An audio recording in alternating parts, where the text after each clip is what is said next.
Welcome to my session, and also thanks for having me. In the next couple of minutes, we want to talk about how to getting started with ALM and Dynamics. First of all, I want to introduce myself. Bergmann, my name, Power Platform consultant here in Sweden at CRM Consulterna, and I'm coming from a developer background. .NET development is what I started with, and then I added Angular and front-end parts. Was thrown into a Dynamics project, like I think most of us, and it stuck with me. So now it's Power Platform and Dynamics overall. Since January, I'm a business application MVP as well. Yes. What is the goal of this session? It's to bring everyone on the same level. When we talk about what is ALM and solutions and what is a part of solutions and so on and so forth. After that, I will introduce a basic ALM process, and the last part is showing some possible quality gates and possibilities to add complexity to a process. The agenda is, as mentioned, leveling, then the basic ALM process, which will be exporting the solution, storing the solution source control, and then releasing. And the last part is the adding complexity, quality gates, and deploying web resources. I want to start with something that Nick Dolman said a couple of months ago. So no project is too small for ALM, and I couldn't agree more. I think every project, no matter how many people are involved, should have ALM, and it always gets too less attention. So I want to change that. That's what the presentation is for. Leveling is the first part we want to talk about. So what is ALM and why do we need it? ALM is application lifecycle management, but what's an application lifecycle? First of all, usually you plan your application, you develop it, then you have tests of the stuff you just developed, you will deploy it to production, and then you maintain it and the cycle begins over again. So that's the usual application lifecycle management. When I talk about ALM process, I usually mean, or not only me, generally, we usually mean the automation of the deployment part. Let's see. So it's just like this part in between tests and deployment to get stuff to production. Mainly, there are other parts in your ALM process to improve quality in previous parts or other parts of this process. For example, during development and during test. But for today, we will mainly talk about the deployment part. And what do we want to achieve with it? We want to minimize our manual work, because if you have deployments and you do it manually, you have to go into your dev environment, export your solution, store it locally, and then go to the next environment like test or production and import it. And it takes time, and it's a lot of waiting time. And if it's an easy or a simple deployment with just one solution, then it might work. But if you have different solutions and configuration data you want to move, and migration steps in between, so it can get very complex and complicated quite quick.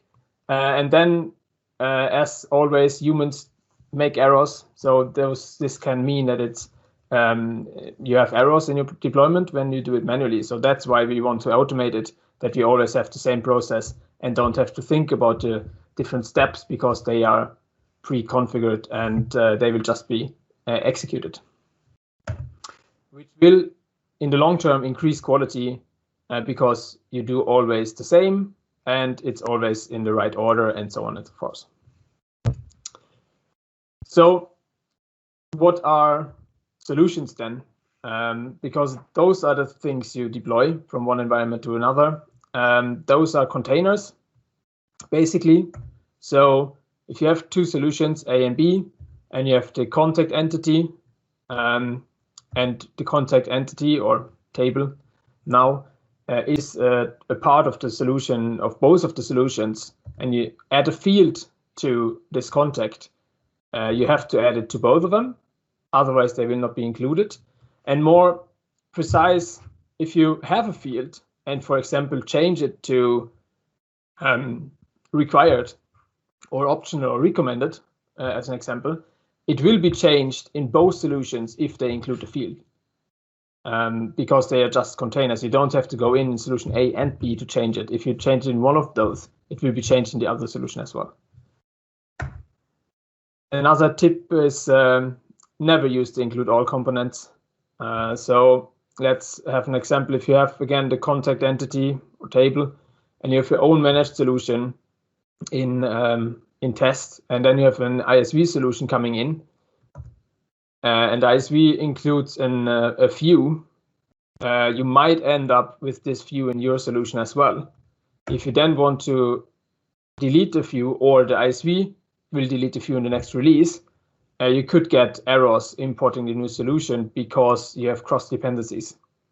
So you should always only include the stuff you really have changed. And actually, I recently saw some errors with that because the platform will, in some cases, add an entity automatically, completely. So it will include all components behind the scenes. So which is not good. So you have to go in there some time and clean it up. For example, where I have seen it is I have added a relationship between a custom entity and contact, and after that the contact entity was included completely, which shouldn't be this shouldn't be the case. So you have to check it sometimes during development. Solutions are configurable. What it means is per solution you can open these properties and say whether or not it's allowed to change stuff in the solution after they were deployed to the next environment, which is usually, if you're just you or just the team and don't have an ESV solution, it's not that important. I usually have it always on everything. Solutions do contain only customizations, no data. What it means is we have two types of information in the database or Dataverse. One side is customizations. Those are entities, or fields or business routes. And then on the other hand, we have data, which is basically entity records. Actually, and customizations are solution aware. Data is not a solution aware, so you cannot add a specific contact record to your solution and deploy it to the next environment. There are exceptions, for example, environment variables. Those are basically only data because those contain of two different entities, and you just add data or rows of those entities. But still, they are solution aware, so you can add them to your solution and deploy them further on. And that's just possible because Microsoft developed some special stuff for those entities. If you want to deploy data, there are different ways to migrate those configuration data as well.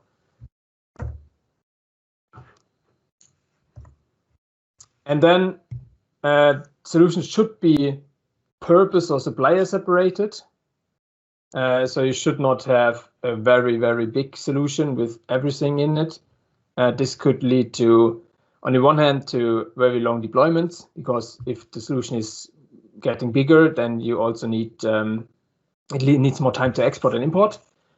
But that's the main reason, and you should have it separated to come around that, for example. And one important thing here is, but if you have different solutions, they should be, in different environments or developed in different environments. Otherwise, you could have cross dependencies between those. And then the last part is solutions can be patched or cloned. So if you create a patch of a solution, you only change the last two version number or parts of the version number, and you get a new solution which is completely empty, and you can just add stuff you really have changed to create a hotfix or have a bit of faster deployment. But those patches aren't really useful in the automated deployment process. So there is no good way of using patches in automate ALM process. So those are more for manual hotfixes, I would say. Most of the time we will use a normal cloning, which is the first two parts of the version number, which change a bit. In the maker portal, you can change whatever part of the version number you want to. So we have managed and unmanaged. I talked a bit about it or mentioned them. What is the difference? On the one hand, we have unmanaged solutions. Those are, or it's possible to add components to those. It's possible to remove components from those. It's also possible to delete components, or it's possible to delete components which are included in unmanaged solutions. You can export them as either managed or unmanaged, and you can delete an unmanaged solution without deleting the included components. So they will not be uninstalled. If you want to have them uninstalled, you have to do it manually. On the other side, we have managed solutions. You cannot add components to those. You cannot remove components from those. They cannot be exported. But if you delete the managed solution, it will also delete all the stuff that is included in the solution if you don't have cross dependencies, which will lead to that you are not allowed to delete the managed solution at all, probably. And one more thing which is important here, and which comes with managed solution basically, is you have two different possibilities while installing a solution, a new solution version, or a new version of a solution. You can either update it, which is basically the unmanaged way, because new components will be installed and existing components will be updated. That's it. And then you have upgrade. And here as well, new components will be installed and existing components will be upgraded. But it will also uninstall components which are not longer in the solution. So let's say you created a field in development on your contact table and you moved it to production. And then after a while you have implemented new process and you don't need the field any longer. So you want to delete it. Then you delete it in development, and with an upgrade of the solution to the next environment, it will be deleted there as well. So you don't have to go in and delete it manually.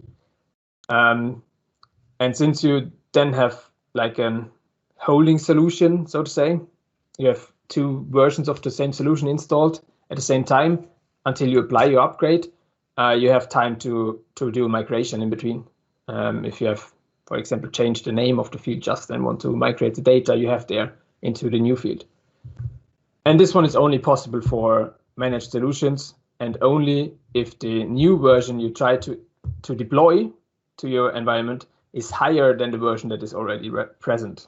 Otherwise, you only have the possibility of an update. So enough about solutions. What are the usual environments you have? And maybe which environments, in addition to that, are quite usual or I have seen quite often. So normally you have a development environment, after the test environment, and then production. And we want to automate the process and deployment from development to test and from test to production. But in addition to that, you could have, for example, a JIT build environment, which is an just-in-time build environment. So the idea of that is to, whenever you do an export of your solution from development, you fire up a JIT build environment just to test whether or not your solution is possible to deploy to a brand new environment. There are some problems with that, actually. So I have not used it, or I don't use it at the moment so often, because with the build tools we have for Azure DevOps, it's not really possible to fire up an environment on the fly. It is possible, but you could have some errors if you have, for example, additional languages, or if you have ISV solutions to install. So there are no good processes for those. And since I'm working in Sweden, we always have or nearly always have Swedish as the base language, English as the base language, and then an additional language of Swedish, maybe more. And those are very hard to install, and they take a long time to activate. So this JIT environment would take several hours to set up, which is not practical at the moment. So I hope Microsoft will increase or make this process a bit better. But what you could have, for example, let's say you're a consultant and work for, or just are a supplier for someone else. You create a base solution, and then the customer has an internal team, or you have just two different teams working on the same environments or production environments. You might have two teams which develop different parts of the solution and so on and so forth. And then you could have different development environments for those, because you don't want to interfere with each other. So what it could be is you have one development environment which creates the base solution, and then you have I call it now internal development, because that's the main thing we have, and then test and production. And what you would do is you deploy as managed from development to your internal development, so that those developers can build on top of your solution, and then you deploy both of them managed to test after each other.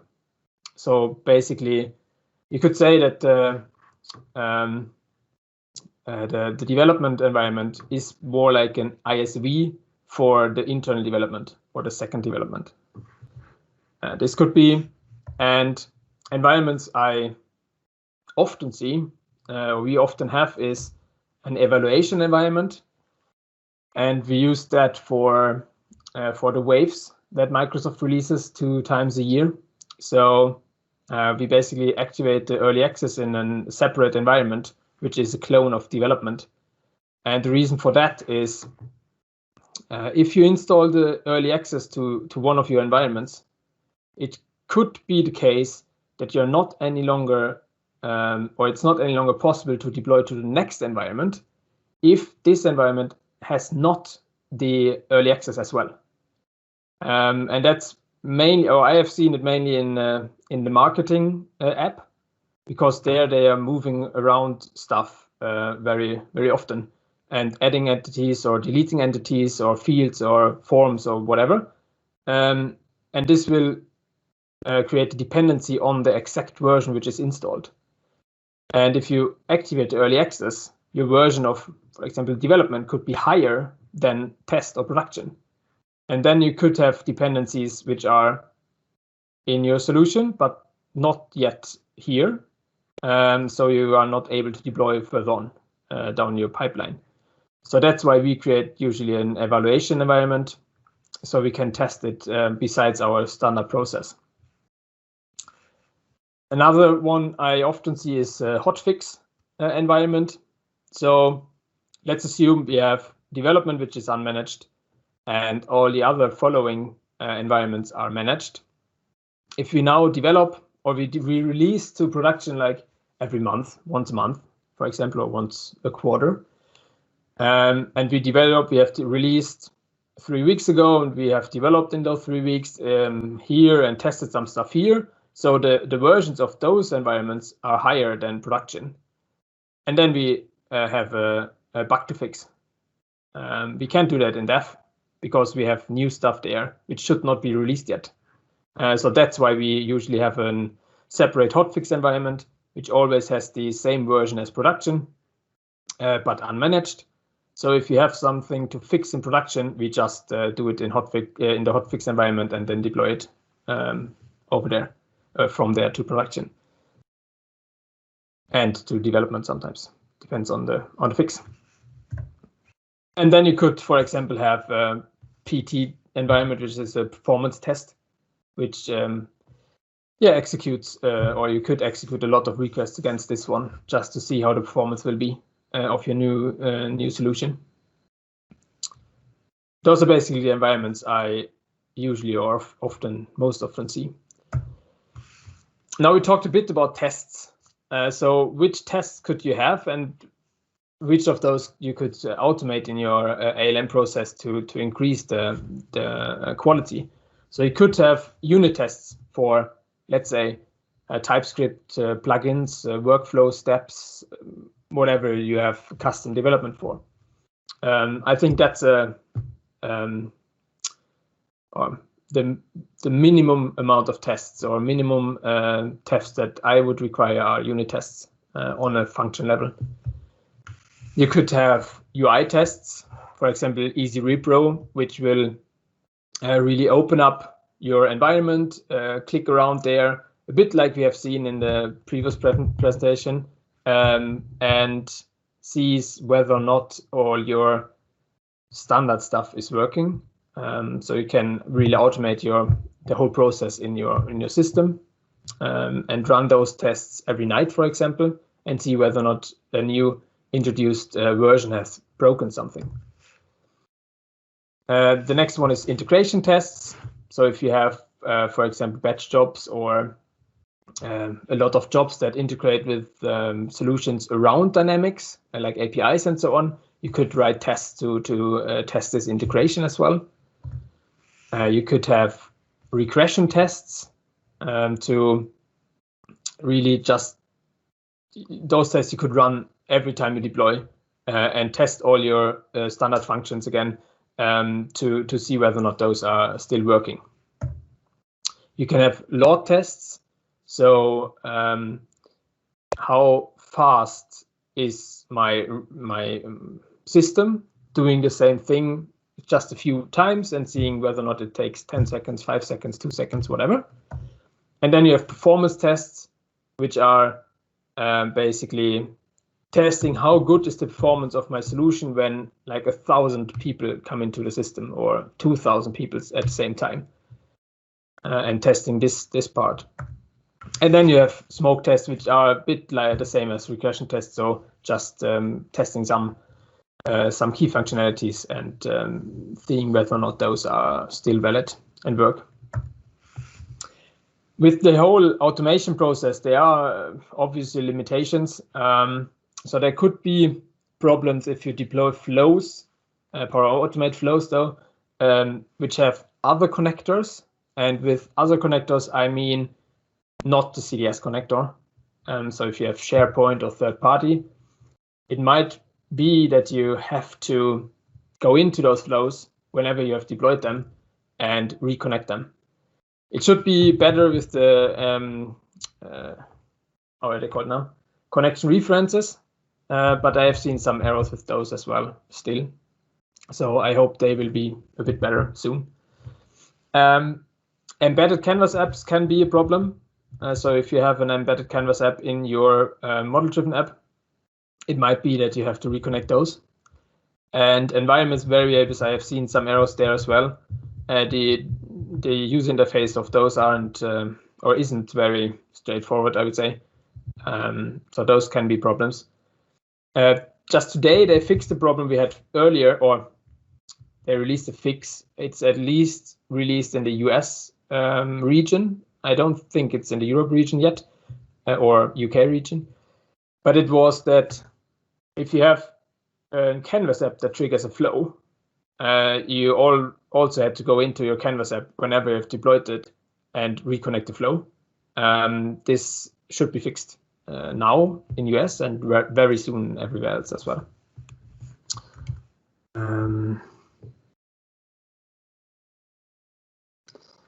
Yes. So this was the first part. And now we will take a look at the basic ALM process. And after that, I also have a small demo of it. So most projects can't recover if dev is lost. And that's my experience at least. So what does it mean is if someone has a bad day, comes into your environment or your tenant and deletes your development environment. In most of the projects I've come to, this yeah, those people were screwed basically, because test and production or all the following environments are managed, so you can't export from there in a good way. But you don't have your development environment any longer, which was the only environment which is unmanaged. So that's a problem. And to fix that, the MS or Microsoft approach, and the approach I usually follow, is a source control centric approach. So storing a version of your unmanaged solution in your source control. One thing is to be able to recover from deleting development, or if it gets misconfigured and not usable any longer or something like that. But also to have like a history, what was changed when and which entities were added when and fields and so on and so forth. So yeah, that's what we want to learn now and take a look at. So we have some prerequisites to it. I will talk about Azure DevOps project, or I need an Azure DevOps project. You could also do it on GitHub. There are some steps there as well. But for now, we will take a look at Azure DevOps. I have already installed the Power Platform build tools in my Azure DevOps tenant. I will show them to you. I have already my application registrations in my environment. So I have created application registrations for my environments or in Azure RD, and then configured those in my system. So the Azure DevOps pipeline will connect to my environments using the application registration. And then I have created connections to development and test in my Azure DevOps as well. I will show you how to. So for the basic process, we will basically create two different pipelines. The first pipeline is a create export from dev, and the second pipeline is releasing to the next environment. In our case, it's a trial environment I created. So the first pipeline will export as unmanaged from our development environment, will unpack the zip file, check it into to our development branch, and again export as managed, and then publishing this managed zip file as an artifact, so that the next pipeline can get this artifact and deploy it to test, to whatever environment you have in between, and then at the end to production. So as mentioned, you could have like some performance test environment in between, or you have test and then UAT environment, and so on and so forth. So I've seen one of my customers, they have at the moment 10 environments, I think 9 or 10 in their normal flow. You don't want to do this manually. So the complete pipelines look like that.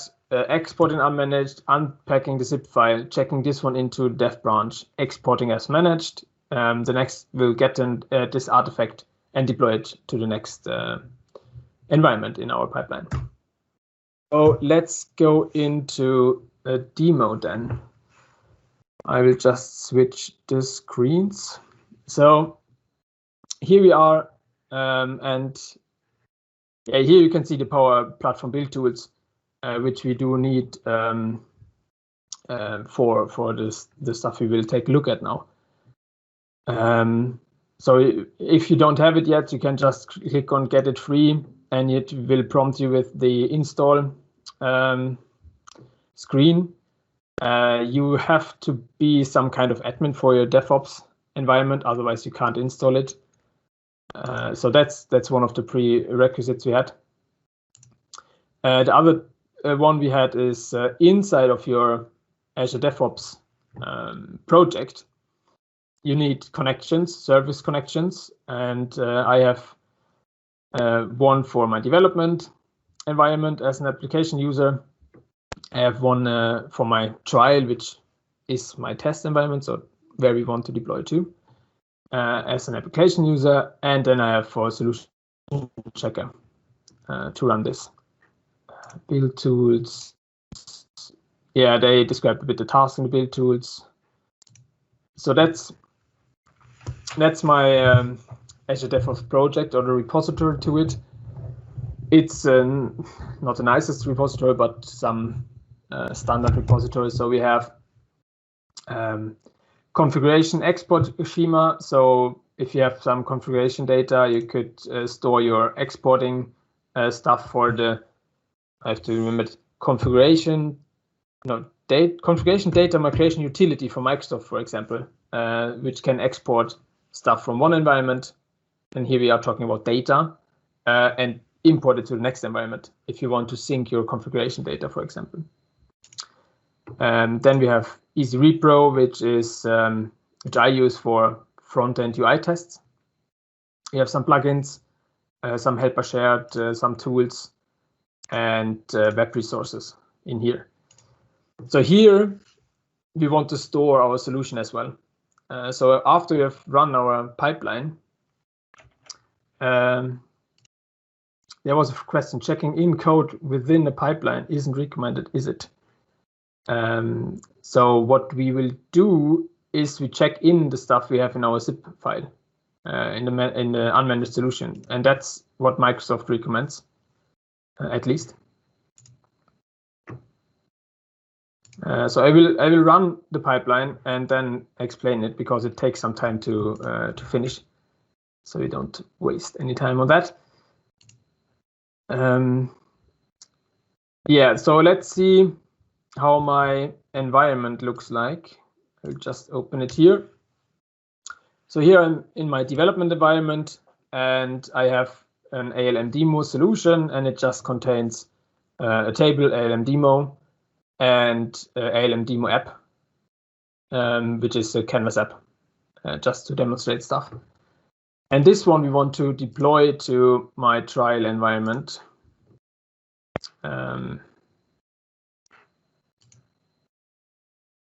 So here we should not have it, otherwise I will delete it. No, yeah, we don't have anything in here. So I want to deploy my ALM demo solution from my development environment to this one, and it should be managed here. So going back, let's see how this one looks like and what it does.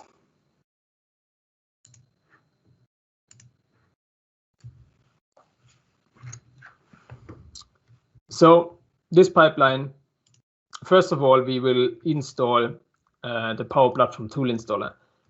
And so this should be the first step in every pipeline that uses the Power Platform tool installer, or at least before you use the first step.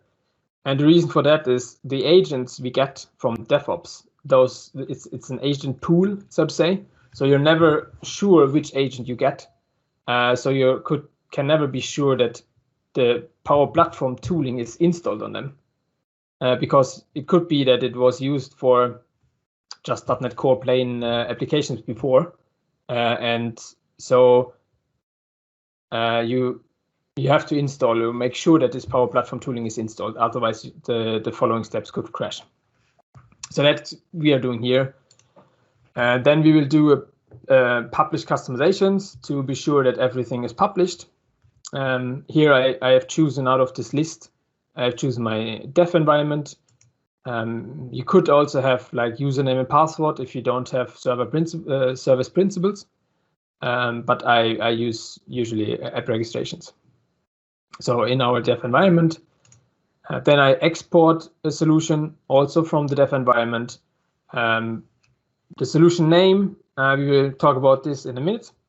And then it will be outputted to some folder, our staging directory.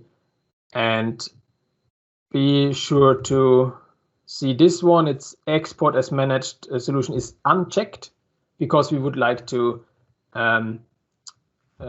export it as we would like to export it as unmanaged first. And then we will unpack our solution. And here we take the same as, so here we have some output path where the solution should be stored, and that's the input path for the next step, which is unpacking the solution. So this one, we take the zip file and just unpack it. So you have everything which is in the zip file unpack. The next step is to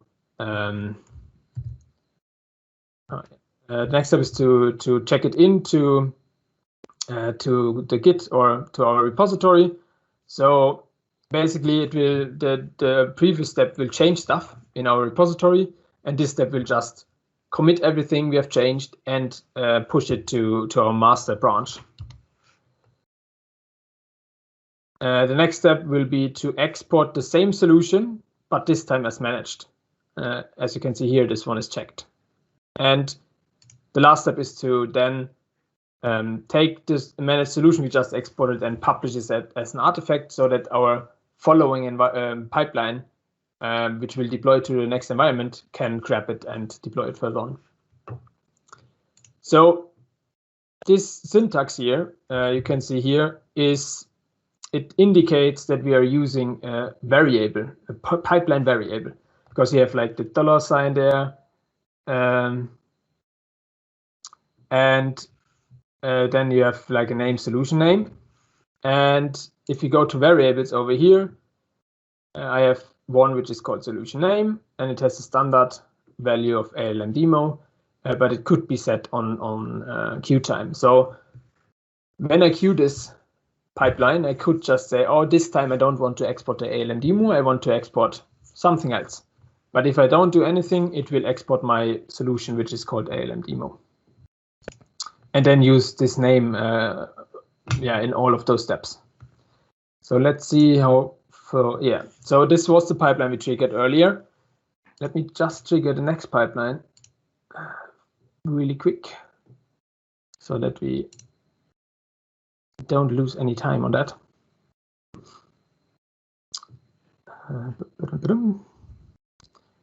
Great. Great. So what has it done? So it executed all the steps we mentioned, and at the end it created one artifact which should be called drop and should contain our ALM demo managed.zip file. So if you go into our repository, we now have a folder which is called solutions. If you open that one, we have one folder for ALM demo, so that's the name of our solution. And in there we have all the components we have in the solution, which isn't much because we only have a table and canvas app. But we have an entity, ALM demo, and the entity definitions and the ribbon definition of it, and then we have a canvas app. And here, one thing, we have just the MS app file, which is basically a zip file itself, and is really ugly in our repository because we can't open it. We don't know what happens in our MS app file.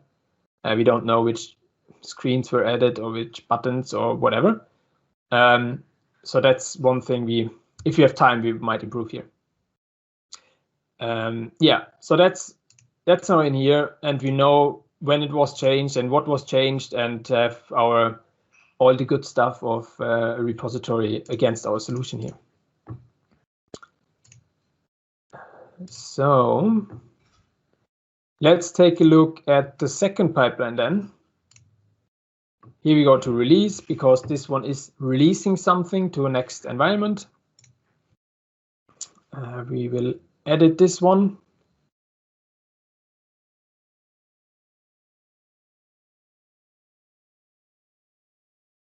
Oh yeah, this could be, there was the comment Ollie wrote, I believe the install is user scoped and will be removed once the pipeline is complete when using the non-self-hosted agent. That could be possible. So you always have to install the tooling. It's the same if you want to run tests, you always have to install the Visual Studio test tooling, just to be sure. And it could be that you really have to, not just to be sure, but you have to.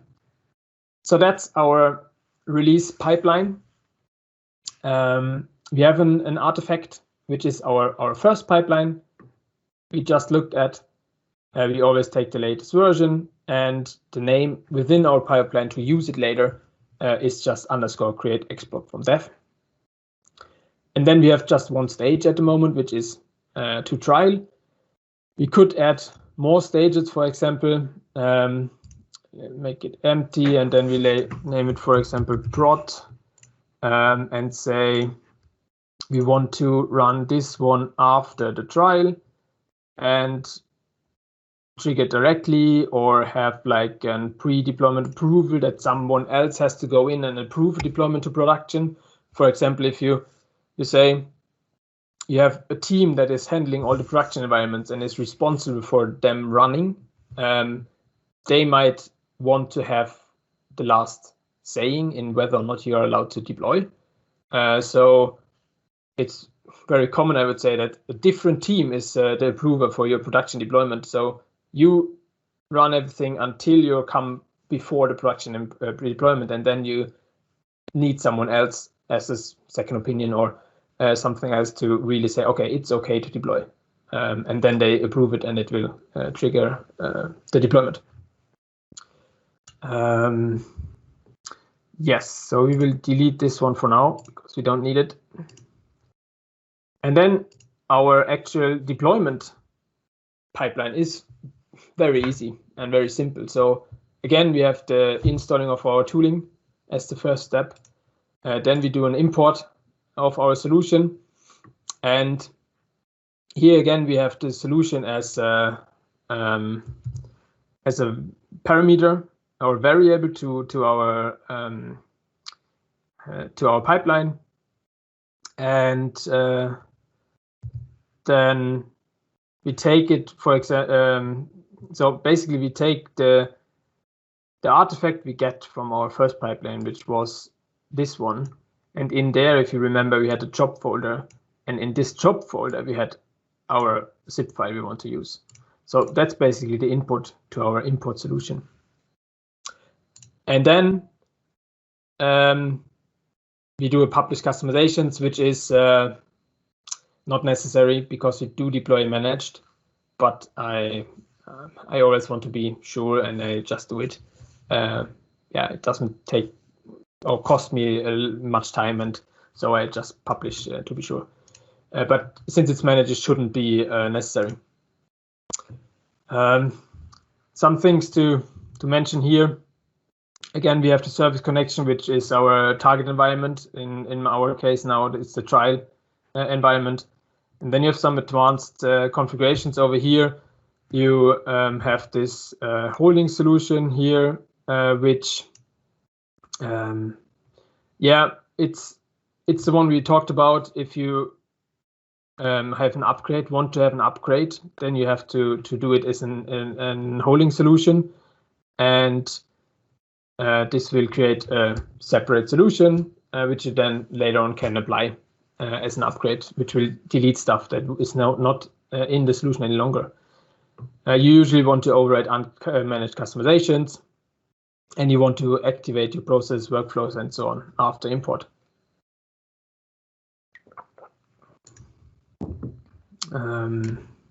Yeah, that's basically this.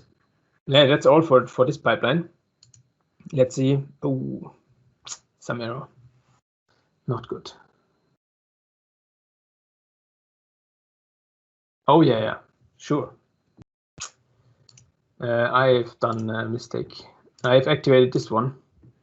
If it's the first deployment, it cannot install a holding solution because there is no other solution to upgrade. So this one is only applicable if you install the second time. So let's just run this once more. Create release. So here I could change the solution name value, as I mentioned earlier. So we'll just take a look at this release then, which will take some time now.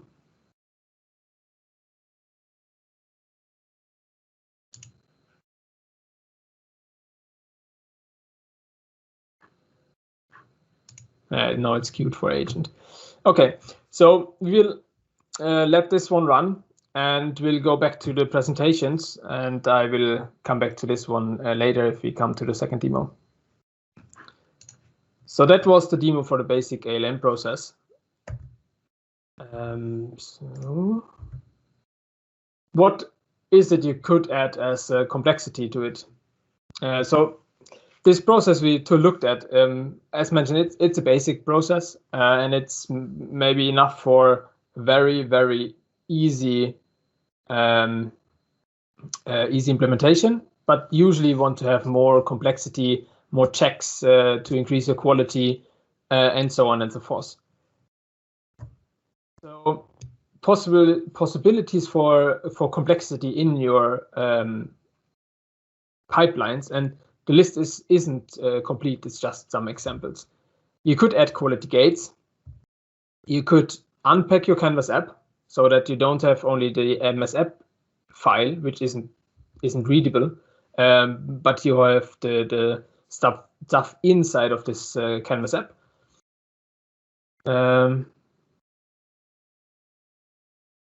Then we can deploy web resources and plugins inside of our pipeline. If you have enough time, I will show that. We have automated deployment. Let's say you want to deploy to test like every night, for example, or twice a day. You could automate that one. And then you could add quality check for your pull request. And that's one of the parts I mentioned earlier. That's more like in the development part of your application lifecycle management. So before anything goes to your environment, you might want to have a quality check for your pull requests, like or test screen. Do we have a second approver, and so on and so forth. And then, as mentioned, you could create environments on the fly, which is a bit tricky. And you could move configurations from development to test, for example, and so on till production. But what are possibilities for quality gates? You could add a solution checker, for example. So before you put your stuff in your source control, you throw your unmanaged solution against the solution checker and see whether or not this one is returning any errors. And only if you don't have any errors, you want to proceed, because you don't want to have solution with containing errors in either your next environment or your repository. And then you can run unit tests in your pipelines. You can run UI tests with either Repro or any other UI testing framework. You can run integration tests, for example. So what we want to do now is we want to add some complexity to our solution. And so we want to add the solution checker. As mentioned, we export a solution, throw it against the solution checker, and only if this one is green, we proceed. And if you have time, I don't know if we have, but we will see. We could also deploy the web resources before we do our export of the solution. And the idea behind that is, if you have developers and they're doing stuff in development, maybe they deploy unfinished stuff because they are testing and figuring stuff out, but you don't want to deploy those to production or even to test.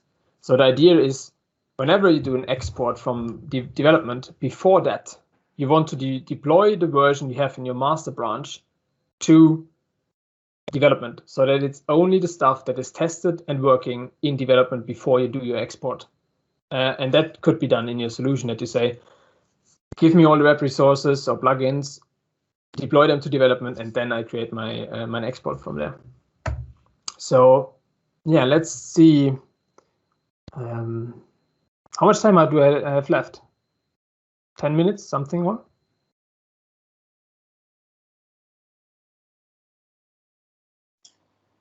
I think you're okay for time. We haven't got a definite kind of fixed finish time, so you're certainly okay for the next bit.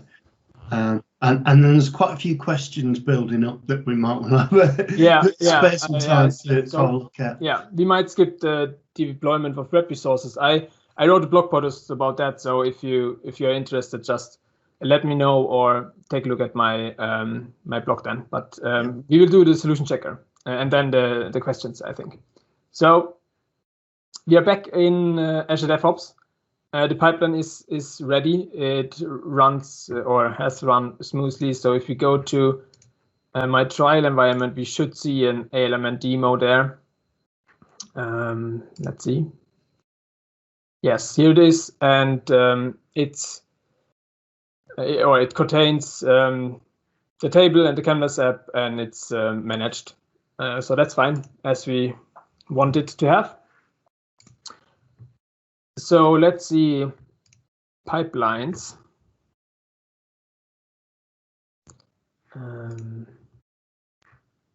So we open this our pipeline here, the first one that creates the export. And basically here, what we want to have is after we have created our export, we want to run it against our solution checker to see whether or not it's correct and has any error. So here we have a step which is Power Platform Checker. You can add it.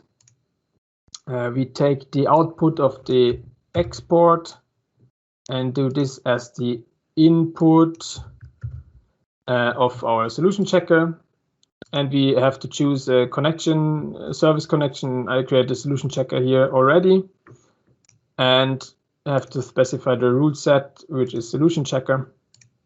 And here we can specify, so the solution checker will answer in like, you have critical, high, medium, low, or informational warnings or errors. And you can then say, okay, everything which is high or higher, I want to count as an error. Or you can say, I want to start as at medium already, or just critical. And then you can say which threshold is okay. So it's okay to have like 5 errors, but if it's the 6th ones, I want to break my my build, or I don't want to have any errors at all, for example. So at the moment I will leave it like that. So high will break my high or critical will break the build immediately. We save that. Yes. Just a bit of my notes.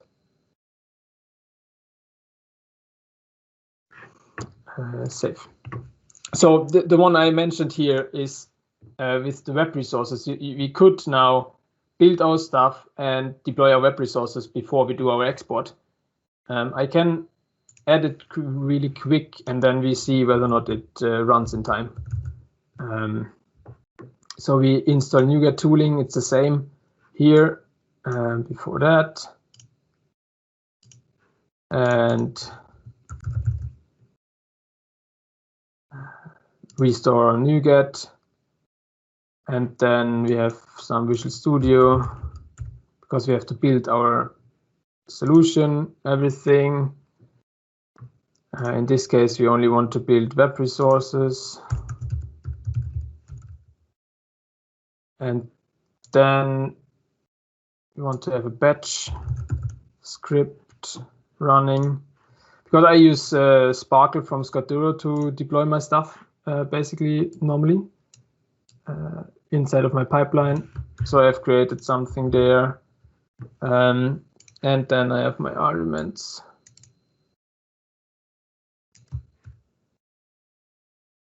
Which will have some variables here.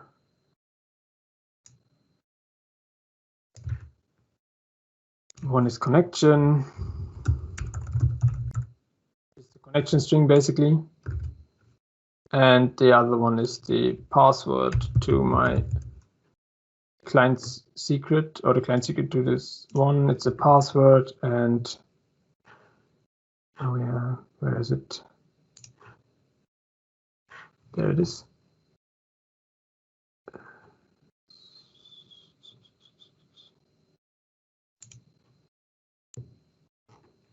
Just fetch it.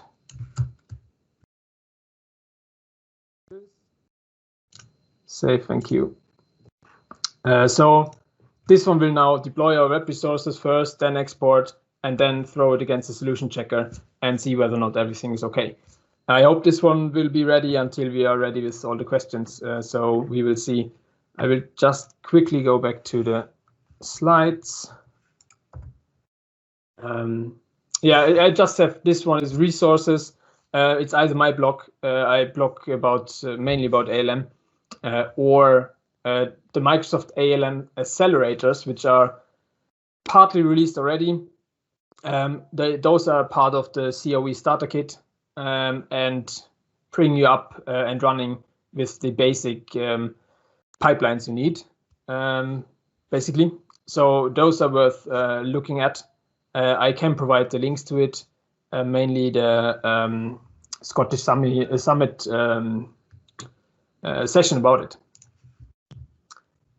So if you want to take contact me. I have either via Twitter, LinkedIn, mail, or via my blog. So I'm always happy to answer questions and just reach out. Yeah, so that's it from me. Let's see which questions we have. Quite a lot. Let's see. I will start from the bottom then. So duplication detection rules get unpublished after solution import. That's correct. And even worse, if they are published, then they will not get exported from the source solution, source environment sometimes. So that's complicated. You could have scripts that will inactivate those. Then you do the export, you do the import, and then you have a manual script to activate those. I have not found a better way to do that.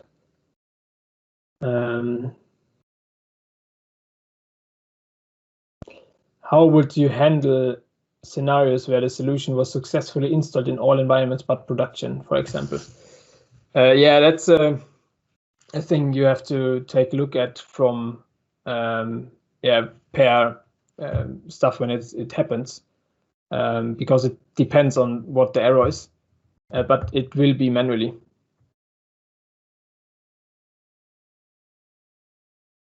The next question, what's the best way to handle connection references? I've only seen workarounds so far. Yes, as I mentioned, so they aren't, I think they aren't ready yet, but we have to use it. There's no way around it. They are tricky sometimes. Sometimes they need manual stuff. So the first deployment we usually do manually because of the error we had earlier, because you cannot have a holding solution, and we have to connect the connection references. After the first deployment, they worked pretty well for us until now.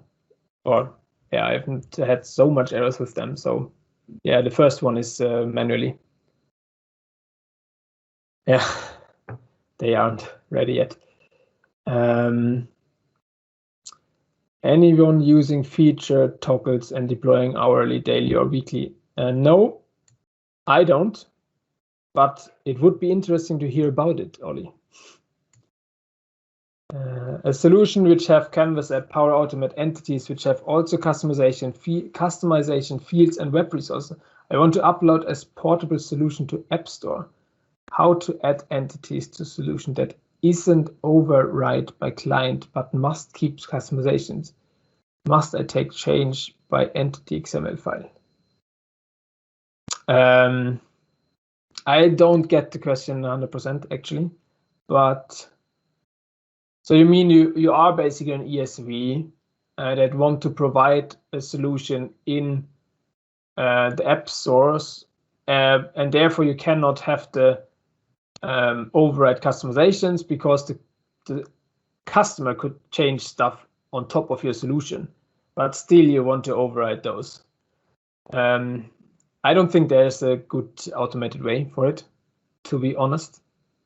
So either you override customizations or you don't. So if they change something in an unmanaged layer on top of your managed layer, it will be pretty hard to fix that. Automated. Saritas, does that answer your question, or do you want to unmute yourself and ask a bit more detail? So that's a very detailed question there. Yes, thank you. I understand already. Thank you, Benedikt and Neil. Okay, thank you. Good. So that did answer your question, yeah? Oh yes, because I was confused what I must do, because somebody explained to me I must change all dependency and everything from the entity XML file. Then I must only keep the customization in it, so I can deploy to, or client can deploy to their environment, and it will not affect their entity, but I was not sure. I think so. It is better way that the client take the customization by themselves, isn't? Yeah, I would say so. Say so. But you can just write me a bit more detail, and I try to figure it out. Okay, then Benedikt, I will do. And I want to ask you: you are the one of the founders from PowerWiki, isn't? Yes, I am. Okay. Yeah. Okay, then I am not wrong. Thank you. Yeah, Sparkle is awesome. That's true. How do you handle to push changes like waves in your automated ALM process? Yeah, so that's what I briefly mentioned. We have a different environment for doing or testing the waves in an evaluation environment, and we will only activate it in our normal pipeline, like development, test, and production, like a week before it will be released in our region, because there could always be changes in those early access still, until very, very precise before it will really be released by Microsoft. So I would not activate it in one of your environments early, when it just gets when just the early access will get published. So let's say they will deploy the new wave 1 on the weekend of the 18th of April in the European region, CRM4. And so I would activate, or we will activate the early access like a week before, but not earlier, to minimize the impact. And we have a different environment to test it, to test stuff and know how to activate stuff we need, and so on and so forth. And also for education. And so if they change something in the UI, which is end user automatically, so we cannot prevent it, then we want to educate our end users. So we will do that in the evaluation environment as well.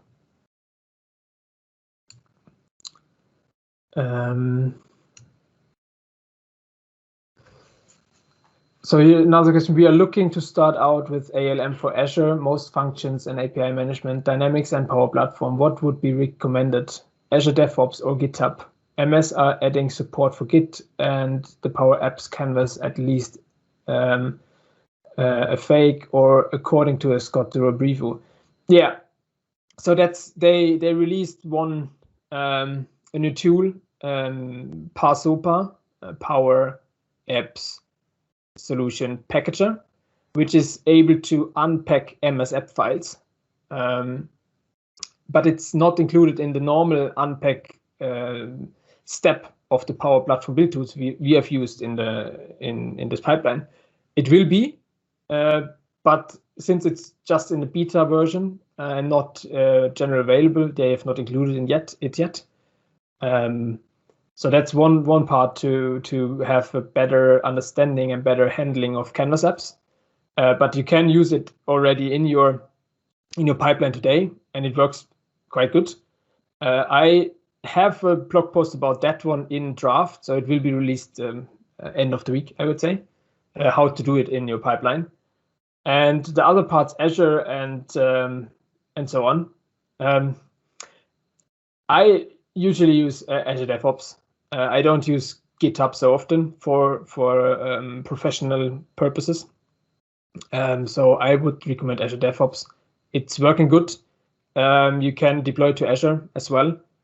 And it was another question regarding environments. For Azure, you have the Azure DevOps environments. You can't use them for Power Platform. I don't think they will release it, or I don't know about it at least. So I would recommend Azure DevOps still. I don't know what Microsoft will do, if they will go away from Azure DevOps now that they have bought GitHub. Could be, but I don't think that's the case within the next few months. So for me, it's still Azure DevOps.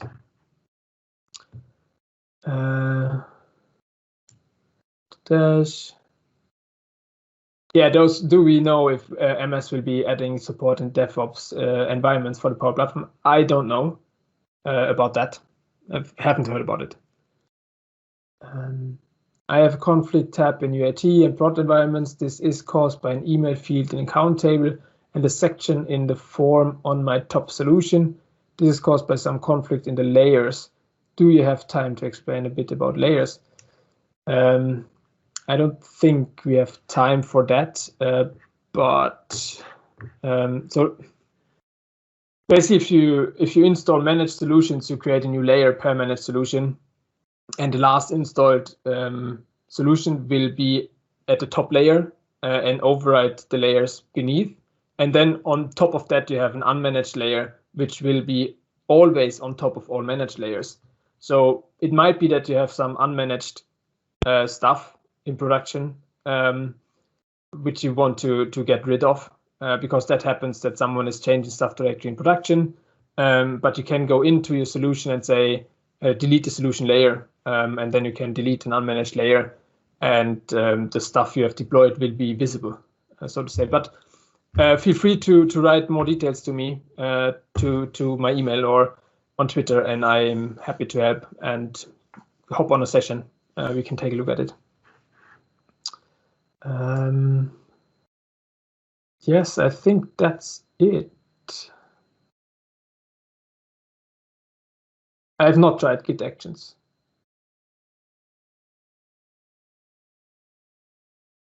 Is it easy to associate a pipeline deployment with a user story? Yes, it is. You can just use a work item and relate it to a user story. Yeah. Oh, yeah, that was a pull request. Sorry. A pipeline.